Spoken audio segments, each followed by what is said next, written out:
بستامی پانی لے کر جب آئے، چونکہ ایسا نہیں تھا کہ بہت آسانی کے ساتھ پانی مہیا ہو جاتا، گئے باہر تلاش کرتے رہے، پانی لے کر آئے تو اس تلاش میں ماں سو گئی تھی۔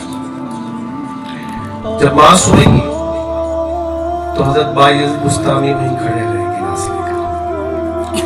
اب ماں اٹھی، تہجد کا وقت ہوا، پھر ماں دوبارہ جاگی۔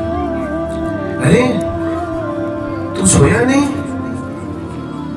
ماں پانی کا کہا تھا نا، پانی لے کر آیا۔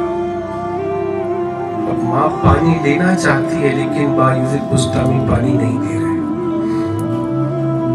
یہ کیا بات ہو گئی؟ تو میرے لیے پانی لے کر آیا اور پوری رات تو کھڑا رہا، اور اب میں پانی مانگتی ہوں تو پانی نہیں دیتا، وجہ کیا ہے؟ کہا ماں سردی بہت ہے، پانی کچھ گر کر میرے ہاتھ میں آیا ہے، گلاس میرے ہاتھ میں جا گئی ہے۔ ماں نے جب اس کو جدا کیا نا، بایزید بستامی کے کھال اتر گئے۔ اللہ اکبر۔ اسی وقت ماں نے ہاتھ اٹھایا، کہا اے اللہ میں اس سے راضی ہوں، تو اس سے راضی ہو جا۔ بایزید فرماتے ہیں کہ وہ رات ہے، میں تلاش کرتا رہا اپنے رب کی رضا کو، تلاش کرتا رہا رب کی محبت کو،